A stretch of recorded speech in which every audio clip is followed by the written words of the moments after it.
Okay, it's recording now, so welcome back, everyone. And as always, begin with a little prayer. Blessed Trinity, we love you, we adore you, and we thank you for your many blessings, for the gift of life, and for having us together once again on this course on bioethical issues in healthcare. And I ask your blessings on today's class, today's lecture, the delicate topic of sexual development and transgenderism, contemporary phenomenon that is making a big impact in our society on many different levels. We know that you are with us every step of the way, and we pray in a special way for those who are in most need of your divine mercy. In the name of Christ our Lord. Amen. Okay, so basically we have two parts to today's lecture. First of all, moving away now from end-of-life issues. We had first beginning of life issues, then end of life.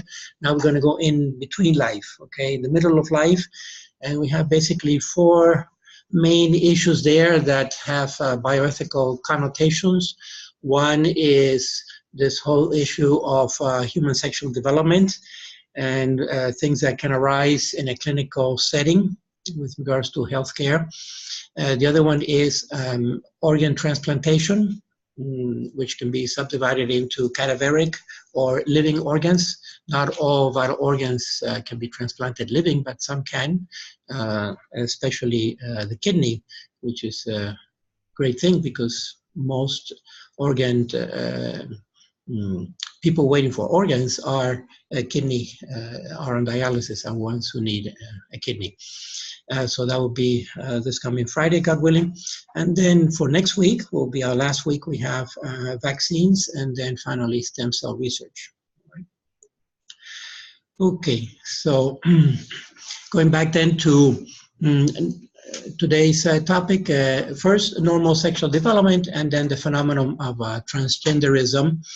As always, I like to begin with the biological facts and then build on that and develop our analysis, our bioethical analysis on the biological facts, okay? So I can say from the start that this is a delicate and complex topic, so we need to address it maturely and responsibly, and always with great respect for every individual human being, but at the same time, it's essential for us to be clear on the basic principles that are at stake here, okay? Otherwise, we're gonna go astray on our bioethical analysis.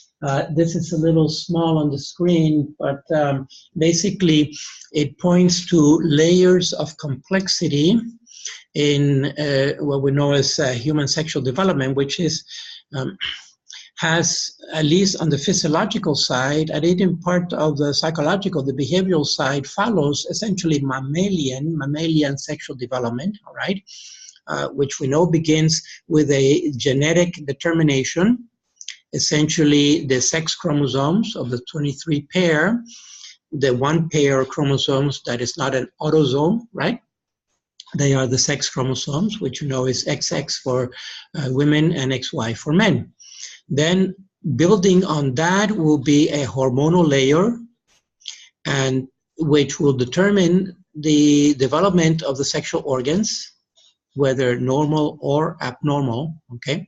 But you see how these layers of complexity continue to layer upon each other. All this is happening throughout the 9 months of embryonic development until there is birth.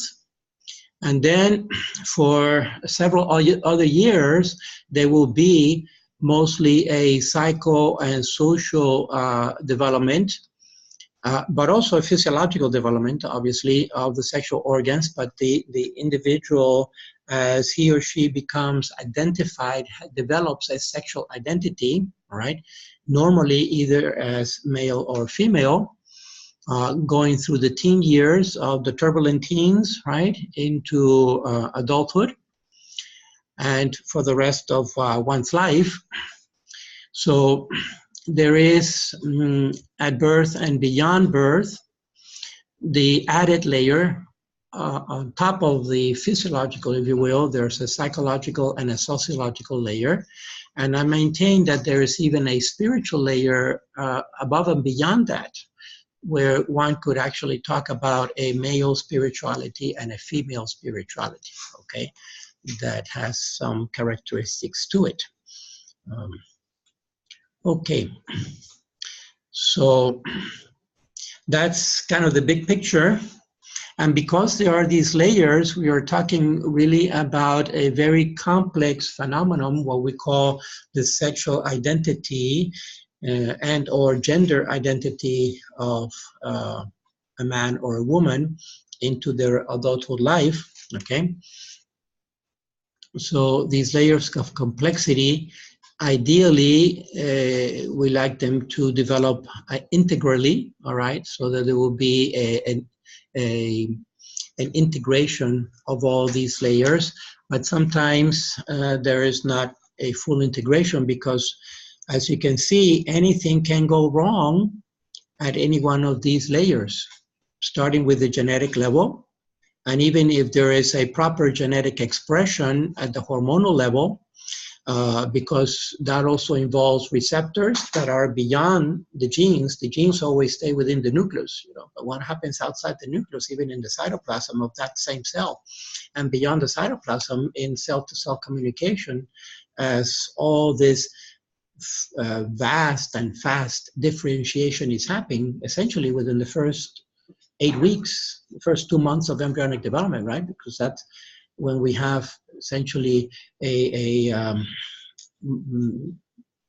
main organs form, and then it's mostly growth in cell number, and there is some further differentiation, but the bulk of it is done the first 8 weeks, except for the sexual organs, which take another 2 more weeks, okay, 2 to 4 more weeks. Okay, so this is kind of the ideal picture when all these layers are integrated in a normal development of a sexual identity, whereby the sex and the gender of the person, of the individual, will match, will be identical. So let's delve a little bit into the genetic and the hormonal and the glandular level at first, again, establishing what is the biological facts, okay? What is the chromosome that determines sex in humans and in mammals, therefore humans? It will be well, yeah, but specifically the Y of the two, of X and Y, the Y chromosome, right? Because we know that women have XX, but even men, we have X, we have YX, all right? So we also have an X chromosome. Mm-hmm. And so there's a dosage there that actually, so what happens to the X chromosome in the male? In the male zygote, so we can talk about a male or female zygote depending on whether, what determines whether it's going to be a male or a female zygote. Okay, but you're way ahead already. You're already into embryonic development. I'm talking about the actual fertilization. What determines if the zygote is going to be male or female?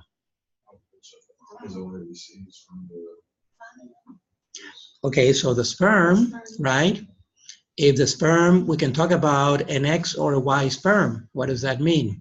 X sperm or Y sperm? You have to get an X from the mother and then Y. Right, but in spermatogenesis, right, the millions of sperm that are produced, 50% are going to be X sperm, and the other 50% are going to be Y sperm. Remember, sperm by definition, they're gametes, so what's the ploidy number? Haploid or diploid? Haploid, right? Gametes haploid. Therefore, they don't have paired, they just have 23 chromosomes straight up, of which 22 are what? Autosomes, identical to the autosomes, or, you know, essentially identical, the same genes as the autosomes of the egg, right? So the egg has 22 autosomes, the sperm has 22 autosomes. But then the sex chromosome, the egg will only have X, but the sperm, 50% will have the X chromosome, which does come from the mother, okay? But it's in the male who's producing so it comes from the father's mother, if you will. But then the Y chromosome comes from the father's father, okay? As that father was conceived. Okay, so my point here in all this is that biologically, all right, it is the sperm that determines, but specifically, whether the sperm carries an X chromosome or a Y chromosome, okay? And so we have that in contrast to the egg, which is always X. The sperm can either be a Y sperm or an X sperm. That doesn't make the Y sperm male and the X sperm female, okay? Because sperm by definition has to be male. It comes from the male, but it just makes it either X or Y carrying. All right. Therefore, if it is an X sperm that fertilizes, we know normally that zygote is a female zygote. If it is the Y sperm fertilizing, then there is this Y chromosome, and this is the Y chromosome that is going to determine the sex. Why? Getting into the genetic level. So remember, we're at the very first layer here of the genetic level, okay?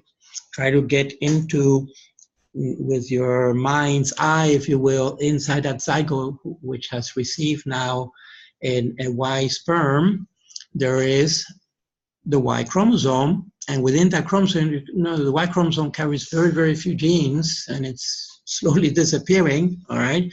Also because what's happening with the Y chromosome, it doesn't, there's no crossing over, right? Because there's no match. There's no other Y to cross over with. And so that's one of the reasons why it's slowly losing chunks. At any rate, there is this XRY, the SIR gene, known as the SIR gene, okay, SRY gene, which is the key. That's the whole reason for the existence of the Y chromosome, is to carry this one gene. It's amazing. It comes down to this one gene. SRI stands for sex determining, as a single word, region Y, okay? So you see it here. Maybe I should, let me see if I can underline the S over here. Oops. The R. Okay, and the Y.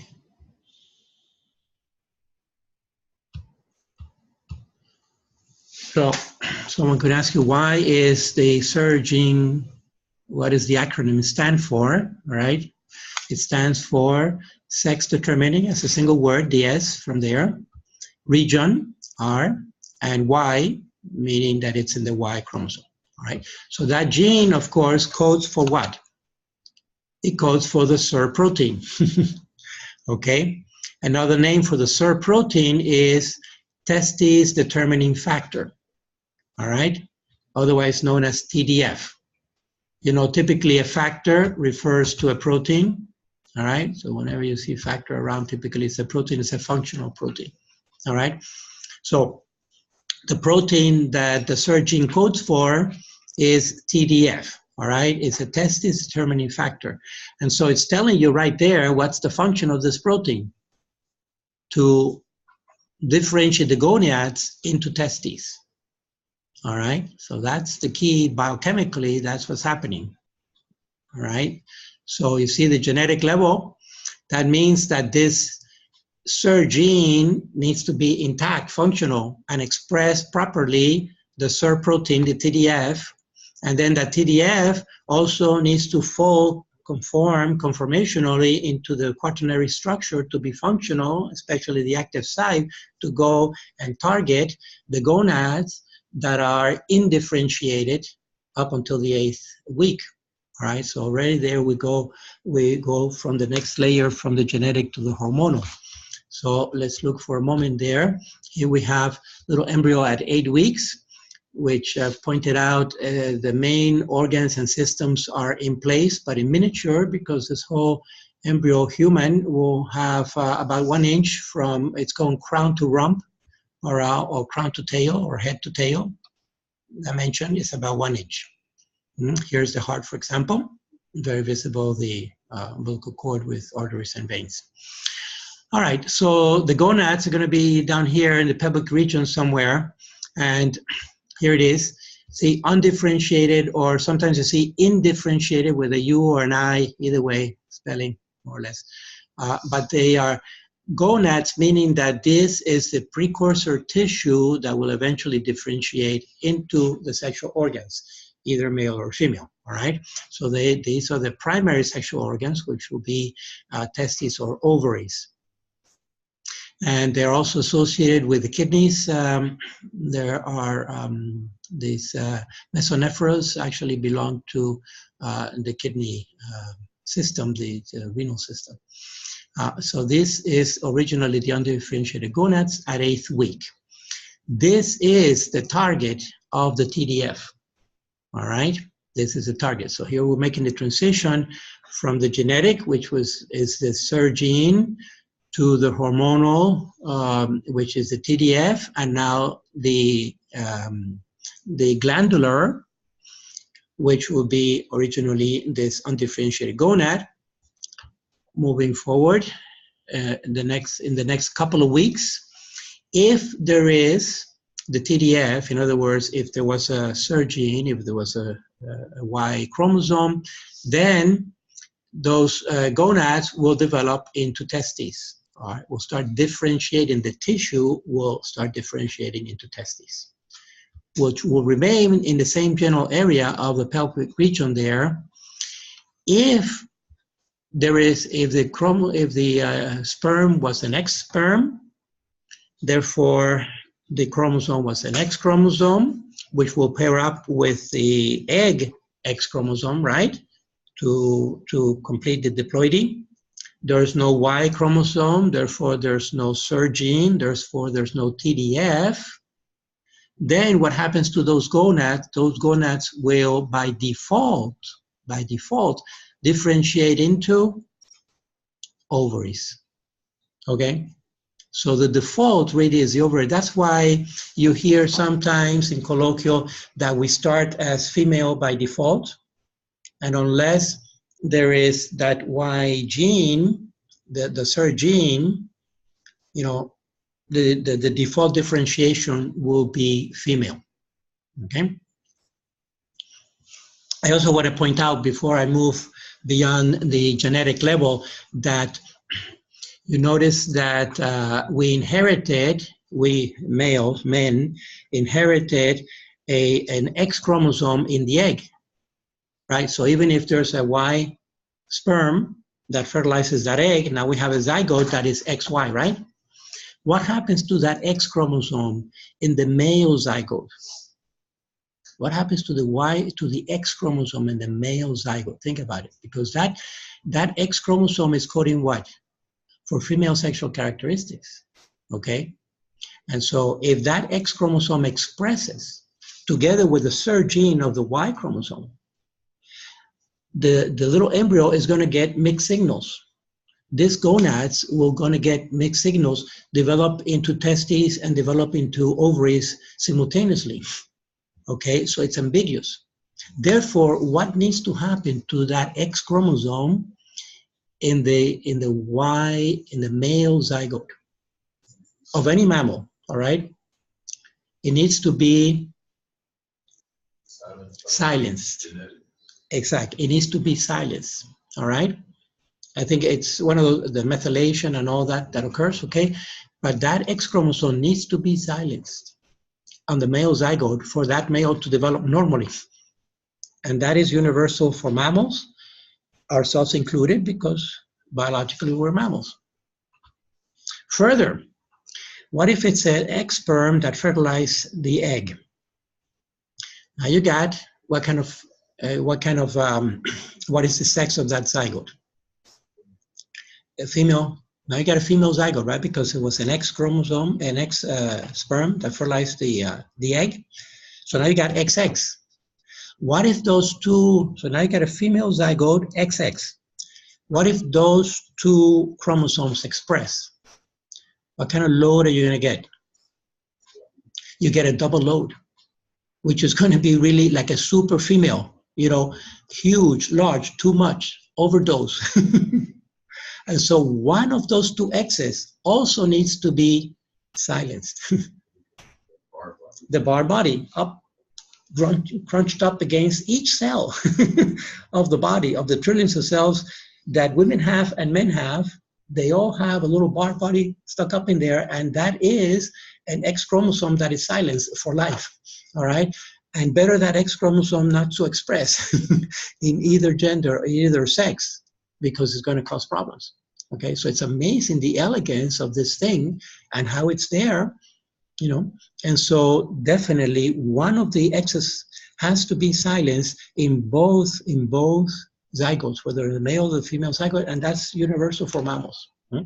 Interesting. That's at the genetic level. Imagine the complexity of that mechanism of the control genes, the regulatory genes that are involved in that, in order for it to work properly. So from the very start, from the moment of fertilization, things can go wrong biochemically that will cause some kind of anomaly, starting at the physiological level. Then, even with everything going proper at the physiological level, after birth, we still have to deal for decades with the psychological and the social layers that also have a very high impact because they modulate our behavior one way or another. You know, we are also a very curious species, and we imitate and we learn by rote. We learn by imitating behavior, typically of our elders. All right. And so a lot depends also on the behavior that we're exposed to. That's just human nature, and that's typical of primates also. Primates are very, very curious and typically learn a lot by mimicking the behavior of the elders in the clan or the tribe. Okay, getting a little bit ahead of myself, but you see how then the gonadal differentiation will happen. That will be reinforced then on the male side, the testes producing testosterone and continuing the virilization of that fetus now, because it's beyond the 8 weeks, all the other characteristics that need to kick in place, whereas if it goes on the female side, then the ovaries, as they begin producing the estrogens, the different types of estrogens, that will reinforce the feminization, okay, of the other organs that need to develop properly too. Okay. Before leaving this layer, which you see is already complex in itself, I want to point out these two hormones, which typically we know testosterone for men and estrogens for women. First of all, there are 4 main types of estrogens, and one of them, the main one is estradiol. Okay, I think there are a couple of estradiols, and but the main by quantity is estradiol, but generally they're classified as estrogens. You notice, look at the chemical structure. First of all, they're almost identical. They're both 4-ring hormones, okay? And the main structure is identical. The skeleton is definitely identical. What we have in testosterone is a second methyl group. And in contrast, in estrogen, there is a hydroxyl group, all right? So it's evident that this is the active site on both, right? The active site is on this area because the rest is identical. Not only that, at the level of the entire organism, all right, men actually have a small amount of estrogen. And it's anywhere between, these are ballpark figures, anywhere between 10 to 50 picograms. What's PG? Picogram? No. 12, right? 12. Nano is 9, and pico is 12, 10 to the minus 12. All right, so picogram, PG, per ml, right? Milliliter. So it's a very tiny but real amount of estrogen in men. And it's necessary because it actually regulates sexual function, including arousal and libido and so forth. It modulates sexual behavior, okay, and sexual proper normal male sexual behavior with a tiny amount of estrogen, okay? Maybe you can see like salt and pepper or something. You need both, but in very different quantities, because the testosterone level is in the thousands of picos, okay? So it's actually nanograms. And so there's, 3 orders of magnitude difference. This is normal testosterone in men, okay, which can also vary by age and from individual to individual, etc. But you can see that the important point here is that there's a very tiny but real amount of estrogen, female hormone, in men for normal functioning. So, being that we are in an equal opportunity society, the converse is also true. There is a tiny amount of testosterone in women that is necessary for normal functioning and developing in the sexual arena. So, and it's even a little higher. It's anywhere from 150 to 700 picograms per ml of testosterone in women for normal development, embryonic and beyond, in born life. Of course, the range is larger because it also varies through the reproductive years of the woman. It varies through the cycle, all right? And the estrogen in men is produced by testes and associated tissues, and the testosterone in women is produced by the ovaries and associated tissues. Okay, so it's part of the cycle, and therefore there's going to be a greater range in women, depending on where they are in their cycle on that month, or where they are in their life, in the reproductive age. Of course, all these hormones drop dramatically after menopause. But you see that there's a very delicate, real balance there, okay, for normal development to occur. So obviously, anything can go wrong along those lines, because all these active sites imply receptors at the target tissue. All right, and if those receptors are not there, or the amount of receptors and so forth, so it's about quality and quantity simultaneously. A very, very complex picture then, even just on the physiological level before birth. So already at these 3 layers, anything can go wrong, which may result in some kind of abnormality or misidentity of the sex, or the sex and the gender not fully integrating. All right, let's go 9 months later into birth and beyond.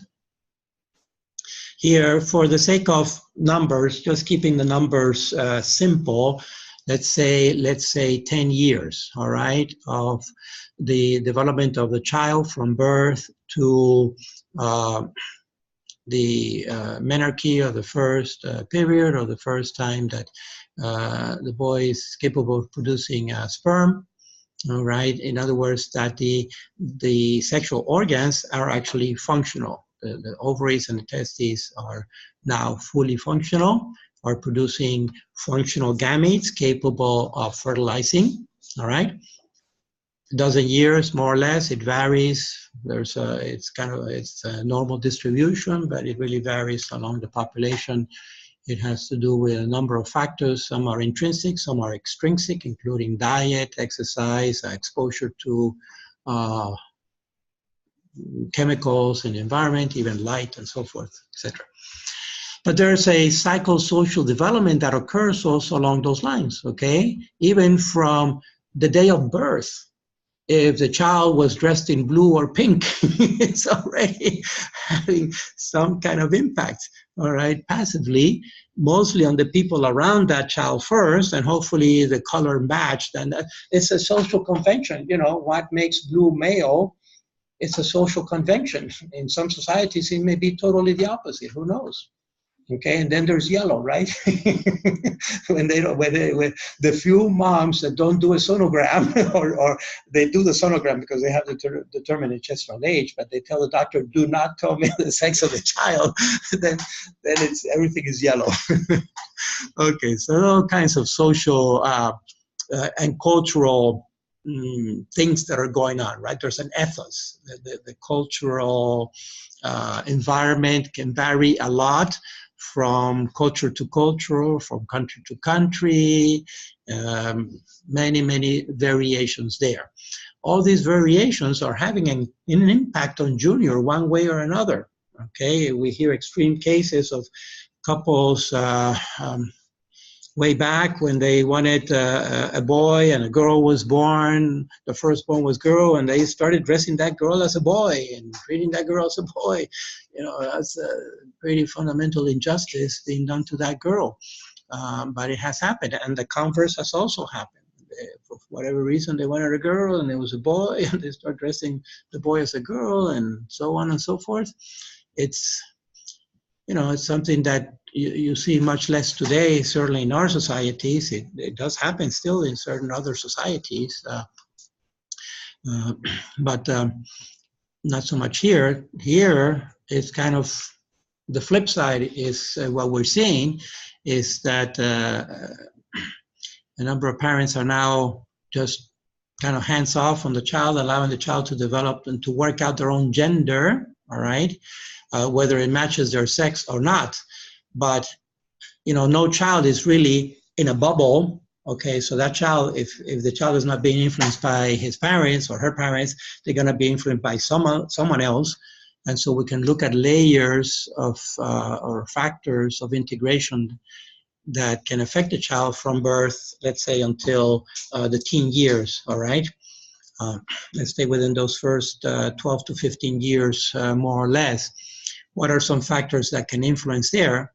The first one are the parents, for example, especially if there's any variant from what we call the traditional mother and father, all right, both intact, what we call the intact nuclear family in sociology and psychology, both parents present at home, raising their children with the differentiated roles that happen traditionally, typically the man working, so spending less time at home, especially in the early years, and mom at home raising the kids, and therefore doing the household chores simply because she's also there at the home. All right, we see that those models are all over the place today, for sure. But there's still that normal, natural, traditional nuclear family. Also, the siblings, if the child happens to have siblings, they will be an influence how the siblings are related. If the siblings are older or younger, right? If the firstborns are boys, how they're going to relate to their sibling girls, to the younger girls or to the younger boys, or vice versa. If the firstborn is a girl, how she's going to relate to her sibling boys or girl, brothers and sisters coming along, all right? And look at children. I don't know if you ever heard of Jean Piaget. Jean Piaget, he was a child psychologist way back, maybe the end of the 1800s, beginning of the 1900s. But he did a lot of studies just observing children, all right? And how he noticed, for example, he was studying psychosexual development in children just by observation and recording. And so he's a pioneer in, let me see if I get it right. I know the last name, but I don't know the first name. Yeah, I guess it's Jean. He was, I think he was Swiss. It's a name that is, he was a pioneer in development, child development, psychosexual development of children. And then, yeah, he was Swiss psychologist. And he noticed, for example, yeah, he was at the end of very end, 1896 was born, lived into the 1900s, and then 1980, so almost, you know, almost 80 years. One who took up, so he noticed, for example, that children naturally cluster the boys on one side and the girls on one side, and the boys will naturally play, kind of rough play. They do boys play, all right?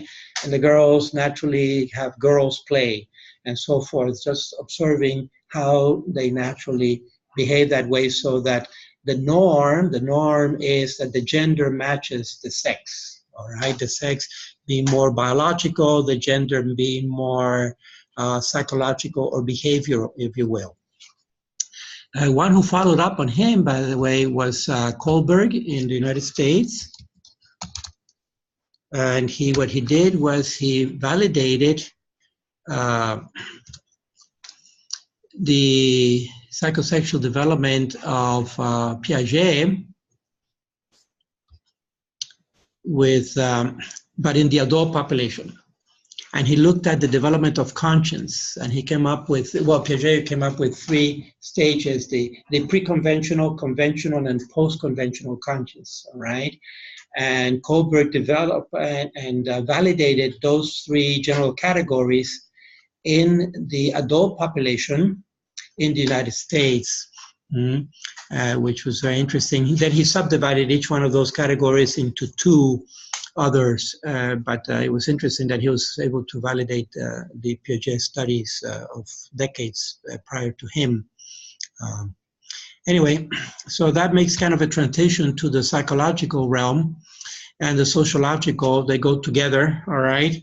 But the people who are the significance, let's say, who are influenced that child from birth to the teen years, other family members and friends, which can also be anywhere on the range of psychosexual development, right, for any number of reasons, but they will also be an influence. Then when the child starts socializing big time with strangers originally, what's that big moment when the child starts socializing with strangers?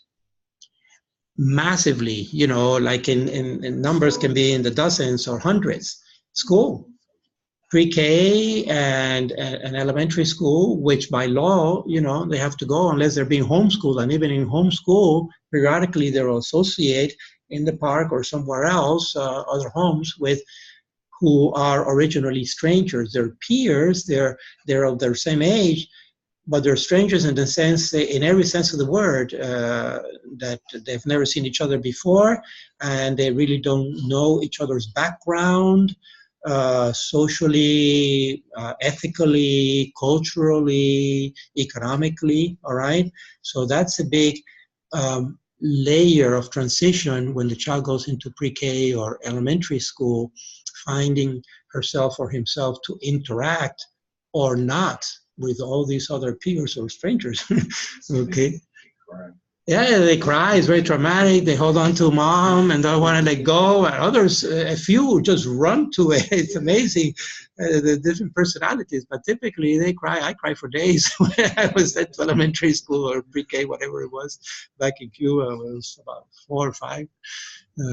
Couldn't play with the crabs in the beach anymore. So, but school is a big, big factor, right? And of course, if it's a non-denominational school, if it's not a private school, public school, you have an even wider range of exposure.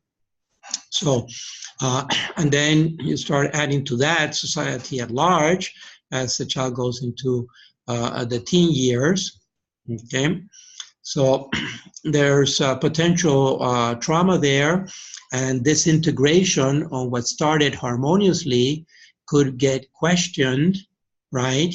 And even today, I mean, it's getting a little crazy out there in Dade County, Miami-Dade County public school system, and the books that you see in elementary school, where you have alternative gender books, all right, which have 2 or 3 moms of the same gender raising junior, or 2 or 3 dads of the same gender raising junior, okay? And that's in the books, in the textbooks. And some of these classes, the parents can opt out, but there are some other classes where parents do not have a right to opt out, okay, by county law or state law. So it's getting a little crazy with this separating, leading to this separation between sex and gender, which in principle is not a natural separation. In other words, when we look at the norm, whenever we look out the window into nature, we always look at the norm, okay? Because typically, I mean, the vast majority of genes are not Mendelian genes, right? They're not all or none. What kind of genes are they? They're quantitative traits, right? There's a range of expression. There's a range of expression. And so height, you name it, every kind of, whether it's physiological or psychological, there's a range of expression. So, and the typical range is a normalized curve. It's the bell shape. That's for nature. So we have to stay with the norm because there are always going to be tails on that bell curve. All right, so now the teen years, we look at teen years. What happens in the teen years? Finally, you know, the sexual organs have matured and they start producing the normal levels of estrogen or testosterone, which also has an impact on behavior, okay? And so, but the teen is still growing physiologically. The bodies physically are still growing. El estirón, like we say in Spanish, when the child actually does that stretching. Sometimes it could be in a matter of months, or maybe just 1 year, or maybe just a few months. They go several inches, half a foot, okay? And we see cases where sometimes you look at, I used to teach way back, I was teaching when I got out of with my little bachelor's in biology from FIU. I started teaching high school. I was teaching sophomore biology. And it's amazing when you go from freshman to junior, right? The change in their bodies. And sophomore years, typically when that happens, 15, 16 years of age, you know, you have some that look very, very boyish, and some that look very, very mannish, manly, all right? And the same with the girls. Some look very, very girlish, like childlike, and some look very, very developed, okay? But physiologically, sometimes the psychological development doesn't match the physiological, and it causes stress, internal stress, okay? And that is the root word of adolescence. Adolescence, okay, comes from dolum. I should put an extra slide in here. Let me see if I can do this just quickly. Adolescence, which is the technical term for teenager, right? Quickly, text.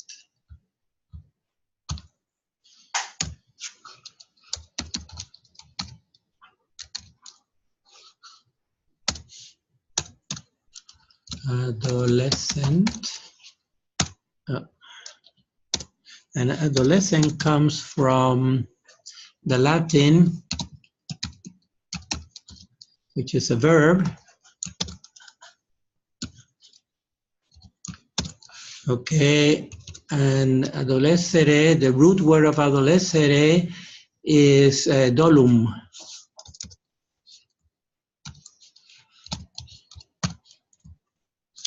Actually. Okay. I guess I should put this in forwards.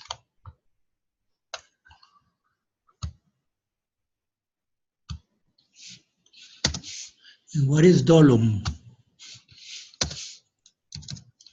In Spanish, we say dolor, pain. Exactly, pain. Pain or hurt. I'm hurting. It's an internal hurt. All right. Yeah,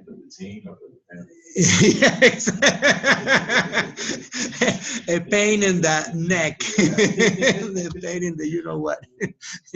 Exactly. And the dean says my sentiments exactly. Yes.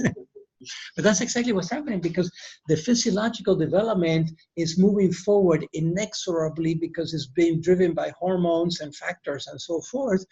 But sometimes the psychological behavior is not concomitant, is not keeping up, all right, especially when we have this phenomenon of studying, when you go back just a couple of centuries ago, the vast majority of kids, and even today, I would say in many countries of the world, the vast majority of kids don't get to study, sometimes even beyond elementary, and sometimes not even elementary. As soon as the kid can walk around, they're sent out to pick up sticks and to go gather stuff and to carry water from the river to the hut or whatever, all right? And so many kids mature very fast, and they essentially don't have a teen year, a teen time, where they don't have to work hard and harsh, and to the point that infant mortality is still a big problem in many parts of the world, all right, because of the harsh living conditions. But the studying thing, what happens is that it's an intellectual exercise, but the actual physical exercise of hardship of life makes the person mature in a very fast way, all right? And we see that when kids have to go out and get a job in very dire situations of home. Typically, those kids are much more mature, or at least much more street savvy and so forth, than the ones who are only studying, okay? So this phenomenon of adolescence is a difficult one, it's a harsh one internally, and there is turmoil going on. Just from the normal development of the body, you throw on top of that the sexual hormones, which are having an impact on the brain centers of libido and stimulant, sexual stimulation. On top of that layer, you add let's say, a permissive society that tends to be very privatistic, and you do your thing and I do my thing, and as long as it doesn't hurt anybody, right? We say it doesn't hurt anybody. The bottom line is that there's a lot of experimentation happening, and I'm focusing on American society during the teen years. The reality is that there's a lot of experimentation happening, to the point that the vast majority of men and women do not arrive at marriage virgins, okay? And so that means that there was some kind of experimentation or activity happening typically in the teen years. What does that do? That tends to, on the one hand, consolidate certain appetites, but if it's experimentation, especially with multiple partners, even if it's just heterosexually, it opens appetites, okay, that would not be there otherwise. So the variety of sexual experimentation that occurs in the teen years is extremely complicated, but also of high impact to either consolidate the gender identity to match with the sexual identity or not. Mm-hmm. And when that experimentation happens, typically it opens appetites that normally wouldn't be open, especially in the homosexual community. That is very true. But even in the heterosexual community, by way of multiple partners, whereby then once they do marry, whether it's in the 20s or the 30s, that particular partner that they marry may not be satisfying enough because they had multiple heterosexual experiences prior that open other appetites. And that's at the psychological level. You know, it's there, it's delicate, but it's real. And it's because of this experimentation that happens in the teen years. So to talk about, chastity and virginity and celibacy in high school today is extremely challenging. But frankly, to me, it's of great, great value. You know, it takes a lot of courage and character, but in my mind, it's one of the best things that we can do for teenagers today is to encourage them to live chaste lives and to really focus on respect and the relationship that will be respectful that way. Okay. It also, when you think about it, when there is that premarital sex, okay, it creates bonds that are premature. you think about it, even with friends that we know, all right, how many of those friends ended up marrying their first sexual partner? Very few, very few. That just statistically, looking at it sociologically, all right, in the general public. What is that telling us? That is telling us that that first sexual encounter is not going to work out in the long run. It's not going to work out, okay, because there was that premature intimacy. Alternatively, the opposite is true, that of the few couples who do arrive virgin to their marriage, typically it was their high school sweetheart. They tended to stay when they did not have sex. They tended to stay together, and that marriage also tended to last. I cannot give you the statistics offhand, but it's there. It's in sociological and psychological studies. The numbers are there. Okay, so that's saying something just by the numbers. That the teenage years are very, very challenging, and when you have a society that is permissive, then these things will happen. Okay, so I want to transition now, little time left, into what is known in the transgenderism itself, all right, a phenomenon that is happening more and more in our contemporary society. And I'm focusing on the United States, but it's happening also in Europe, and it's happening mostly, this is mostly a phenomenon of the Northwestern Hemisphere, okay, meaning Europe and North America. It's a phenomenon mostly of the Northwestern Hemisphere, and it correlates with a level of well-being and just kind of audacity of life, where these tend to be very open or liberal societies. They also tend to be privatistic societies where it's hard to promote certain values, sexual values, in society at large. So psychologically, is classified now, one of the phenomenon is gender dysphoria, or GD. Used to be known also as gender identity disorder, but now with the DSM-5 and all this, everything is getting a little ideological and politicized. So they weren't comfortable with the disorder, with the word disorder, right? Because they don't want to put these people, label them as off the norm, which they are, because it's not the majority of the population, just by the numbers. Statistically speaking, it's a very small percentage of the population. So that by itself, by definition, is not the norm. So it's an abnormality. Anyway, they call it GD now, or gender dysphoria, when a strong and persistent feeling of identification with the opposite gender and discomfort with one's own assigned sex. Okay, so there's some key terms here that are getting a little politicized because, okay, I want to just highlight briefly gender and sex here. Results in distress or impairment. All right, so what is the implication in this definition, by the way, which I pulled from Psychology Today, is the foremost journal in psychology today precisely. What do you see? What do you see with assigned sex, according to what we just covered in biology here? Is sex assigned?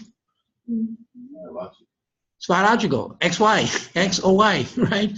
So there's no assigned sex. This is an oxymoron, Sex is not assigned. Sex is assigned by the sperm. Yeah, sex is assigned by sperm, whether it's an X sperm or a Y sperm.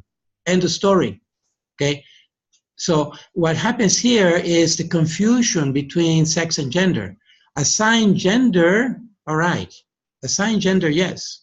We can talk about assigned gender, the 15 years from birth to the teen years, all right? There has been a massive influence of all kinds of people on that child, whether the child was a boy or girl. But assigned sex, excuse me, this doesn't hold biologically, all right? So that's a misinformation. The problem is precisely disassociating gender with sex, all right? And particularly in American culture, in the English language, you'll see why in a minute. For example, a year ago this January, in January 2017, National Geographic, which is a prestigious journal throughout the world. I mean, when we were kids, we used to watch National Geographic in the 50s. And our parents were, my dad used to work for Alitalia for a while, the Italian Airlines. And we would get, once a year, we'd get tickets to go visit the family in Italy. And my parents, I remember using National Geographic to select places to go visit, you know, because it's a fantastic magazine and it has a lot of cultures all over the world. Anyway, this the whole issue typically has several different articles that have nothing to do with each other, but this whole issue of January 17 was dedicated to transgenderism, all right? And what they're calling the gender revolution, and they identify 15 different genders, about 15 different genders, right? I put it in quotations because really, at one point, what are they really talking about here? This is obviously not a binomial gender of male-female or dysphoria when the boy feels like a girl and the girl feels like a boy, okay? These are, it's not just the LGBT, but now there's a Q, right, at the end of LGBT. So there is lesbian, gay, bisexual, transgender, and then Q, questioning. For queer, for questioning, for queen, you name it. You can add whichever Q you want to add. Yeah, but you know, at some point what happens is you start running out of letters in the alphabet, right? Because here they're at 15, but here the United Nations is up to 30 different genders. All right, I identified 30 different genders of the world. At some point, you know, this is just basically cultures. These are cultures. I mean, there are cultures in the world where men hold hands and walk holding hands together, and they're very men macho, and each of those two men have their wives and they have their children, and they would never think of having sex with each other, but sometimes they hold hands going through the street. Or in Europe, it's very typical, they lock arms, you know. And I used to lock arms with my dad when we were walking through the streets of Rome and see other men locking arms like that. Just, it's a friendship thing, you know. Or sometimes in Mexico, the guys, los cuates, they're holding each other by the shoulder, okay? But, you know, yeah, so it's a cultural thing, all right? But it doesn't really imply a homosexuality or homosexual behavior, which, again, we make a distinction between the behavior and the orientation or the identity. What's a common factor? What do you see as common between these, the 7 of the 15 that are represented here? Yes, exactly. They all have about the same age, right? And they look pretty young to me. I would say maybe in their 20s. Okay, some look younger than others. But this is something. Now let's go look at the neurological. So I've been talking mostly about the sexual development of the organs, but let's look at the neurological, because really that's where the identity is actually consolidated, right? Is the neurological, because behavior is driven by the brain or the mind, okay? So when does the human brain finish developing, finish growing? Anybody know? I'll give you a hint. The insurance, the car insurance rate. 25? Yes, bingo. Yeah, They have it right. Exactly. The car insurance used, the upper limit is between 20 and 25 years of age. Okay, so there's the range. The human brain doesn't finish growing or developing until between 20 to 25 years of age, globally, all right? And I've had the discussion, I was talking to Dr. Plunkett the other day, because he's our neuro specialist, right, about this, and he corrected me. He says, well, actually, it's the synapses. The brain is actually the full volume, if you will, but the synapses don't finish developing and fully connecting until between 20 to 25 years of age, okay, on average 22, 23 years of age. So fine, but functionally, if I'm looking at the brain functionally, all right, then until those synapses are fully, the dendrites are all connecting and so forth, we don't really have a fully functional brain. Okay, so we can say that the teenager really doesn't have a full brain, okay, and they can make that claim. I don't have a full brain. I did it because I don't have a full brain. But there's some truth to that argument. In other words, the human brain takes a long time really to fully develop into its total capacity, all right? And therefore, and that's what struck me the first when I saw this photograph. I said, gee, all these look about the same age, you know, there's no one in their 40s or 50s or 60s here. So we can say that there's still a gender transition here, the gender identity. And then, I mean, I'm going on a limb here, but I would say that how many of these that National Geographic decided to interview and so forth, what was their level of sexual experimentation as they were consolidating their gender identity from birth to the teen years and beyond? You know, we really, and the article, when you read the article, it doesn't give you much, but there's a range of backgrounds here too, socioeconomic exposures and so forth. But they don't go into that level of detail of describing the social history and the sexual history of each one of these subjects, which will make a big difference, right? Because again, on the psychological part, if there was that experimentation on either sex, that could also have an impact on their gender identity. Okay. So, bottom line, things that can go wrong with society at large. We live in a society that it is extremely eroticized, and sex has been commercialized. So once it's commercialized, when something is commercialized, it goes into the industry to the level of billions of dollars, okay? And so you look at the pornography industry, the same psychological, the APA, the American Psychological Association, has declared pornography a substance addiction. A substance addiction, you know, up there with cocaine, heroin, you name it. And there's no, what's the substance? The substance is not going through the nose or the mouth, the substance is going through the eyes, but it's impacting the same centers on the brain to cause an addiction. And it's releasing the same dopamines and the same biochemical chain, all right, cascade as an actual drug, all right, or nicotine or something like that. And so now pornography has been declared an addictive substance. And I can tell you, many, many, many men especially are on this addiction, all right? I read an article like last week in like the University of California. Yeah. They, you know, they're saying that parents should let their kids after they're 4 years old, yeah, watch porno and experiment with, you know, exactly. Let other kids, you know, like stimulate each other and experiment, kids, right? Yeah. It's just exactly. It's to the level absurd. Why? Yeah, exactly. Well, they said that, you know, it helps them, you know, like to decide, yeah. So they know what they like, you know. Exactly. It's just kids are not, that's not the proper age for that. Of course, it's totally premature. I mean, frankly, I consider that child abuse. That is child abuse, okay? You know, exactly. Like cars or toys and, right, you know, because if an adult did that, that would be child abuse, okay? But children stimulating each other and an adult not preventing that, that's child abuse. Look at the definition again, feelings.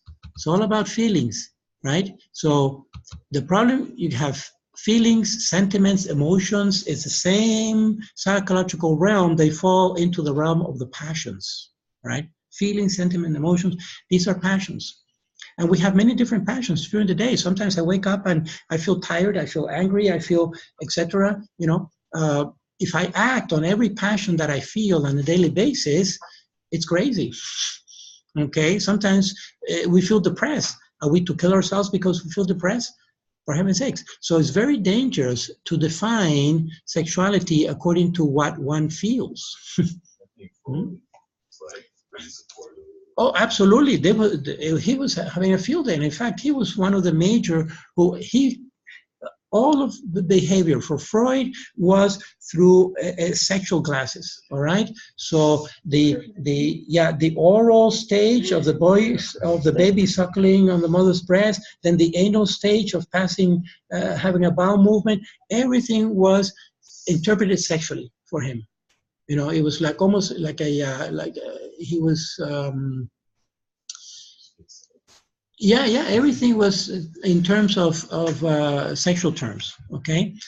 Very, very sad, because we know that it's a high impact on the individual and on society for sure, but society sets a tone, and that's what I'm calling a utilitarian ethos, all right, or culture that predominates, that has rejected natural law, what's natural, and the natural, normal complementarity between the two sexes that should match the gender, all right? So there's a natural complementarity between the male and female organs at every stage of the way. When the gender deviates from that, we have, by definition, an abnormality, okay? So it's very important not to make the abnormality normal or an alternative. That's what happens when they try to dissociate. I have here the dissociation when the gender does not gets away from a binary system, a non-binary system. And I can tell you there are very specific ideologies today. These are interest groups that are essentially trying to legitimize their behavior in society as an alternative. And therefore, they're promoting to dissociate gender from the binary system of male-female, all right? And so, of course, once you do that, then anything goes. Then you can have a dozen or two or three dozen genders, because what defines it? Just my feelings, my likes or dislikes. Okay, so in contrast to that, and I'll just finish with this, there's this article by two pioneers. You've heard of Johns Hopkins University, okay? Premier University Medical School and Hospital in the United States, in Baltimore, Maryland. And these were the pioneer hospital that was doing the transgender, the sex change operations, okay? In men and women, they're doing the 3 layers. The first layer was to cross-dress, and then the second layer was to do the top, what they call the top therapy, which is giving hormones giving estrogen to men, so they start losing the facial hair, going through mastectomies for women, and getting testosterone for women, so they develop the facial hair. That's called the top therapy. And then if they transition long enough for that, then they do what is known as the bottom surgery, which is castration and mutilation and reverting the organs or changing the organs to generate what is known as a pseudo-vagina in men and a pseudo-penis in women who are transitioning, full transitioning of the transgender spectrum, right? These were the pioneers. After years, they realized they were wrong. It turns out that in the transgender population, the suicide rate is much higher, maybe 2, 3, or 4 times higher than the baseline suicide rate of the American population overall. For the general population, there's always a baseline rate of things going on in society. And just like there is a fertility rate in the United States, right, which I think is about 11% right now, or thereabouts, there's a suicide rate for the general population in the United States. And then you take subgroups to match or contrast them to that. Well, in the transgender population, the suicide rate is much higher. So they were unhappy before they transitioned. They were less happy after the transition, to the point of someone actually following through, either suicidal ideation or actually following through, all right? And that's why these folks who invented the techniques decided to stop, because it was doing more harm to that population. And this is an article here. It came out 2 years ago. You can look it up in the New Atlantis. You can download it for free. I'll give you the reference. Meyer and McHugh were the leads after an extensive study, biological, psychological, and social data, and the publication of this article of why they stopped the transgender surgeries and helping people to transgender, okay? Because actually they're doing more harm by that than just helping the person cope with those feelings or sentiments of being in the wrong body. Okay, I've covered a lot in a little time. This topic, as you can see, is intense, all right? But we go back to, at the end of the day, to all these layers of integrity and hoping and seeking that there is an integration between these layers at the biological, psychological, social, and ultimately at the spiritual level, so that our gender may match our sex and then live out the rest of our lives accordingly. Eric Erickson, one of the psychologists, yes, made a great point with I think identity versus role confusion, like at that stage, during the adolescent stage. So if yes, a teenager doesn't solidify with the identity, then they become confused, and then they might have the gender dysphorias. That's right. Yeah, and if they take it further into the actual experimentation, those appetites that are latent there will open up, you know. And I make a simple analogy. For example, when you talk about raw fish, in principle, raw fish is not too appealing, you know, for eating. But then I love sushi, and sushi, yeah, sushi is raw fish, but it's an acquired taste.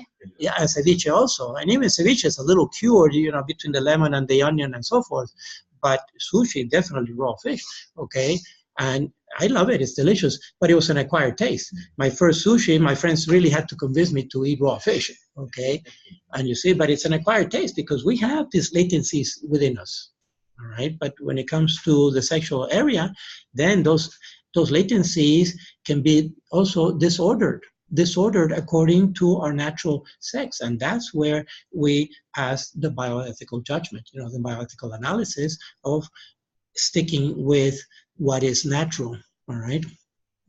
I ate sushi one time by Yeah. accident. Oh, really? Yeah, it was like we were at a restaurant, and then it was with some coworkers, and I ordered something. It was with salmon and the name of it, and I thought it was cooked. And the food took so long by the time I got there that you were hungry. And I was like, but everybody's there and already eating, so I was like, either I'm going to eat this, or you're gonna starve. Yeah. I was like, there you go. Yeah, yeah. And salmon in particular because it's very pinkish. It's orange pink, right? Yeah. Did you like it though? No, they're not convinced, huh? You need eel sauce and spicy mayo. Yeah, there you go. Yeah, and the soy sauce. Yeah, it's amazing. Oh, it's amazing. It really is new taste. It's amazing because there are only taste 4. Well, now there's a 5th taste bud that they've discovered. This umami. Yeah, the umami taste bud, right? Interesting. But it's amazing that the combination of those 5 taste buds can actually give the sensation of so many different tastes, and vast majority of tastes. You know, when you consider all the dishes that exist in the world. Anyway, yeah, well, there, and that's raw, you know. I definitely recommend to, if you're going to do sushi for the first time raw, definitely do like a spicy tuna or a tuna tartare or a tuna tataki. Yeah, mako and the maguro and all that. Yeah. Tuna because it's tougher meat. It's more substantial. Yeah. Okay, well, thanks a lot. At least we end on a happy note. Thanks again, and we'll see you next time. I'm closing the recording. Okay.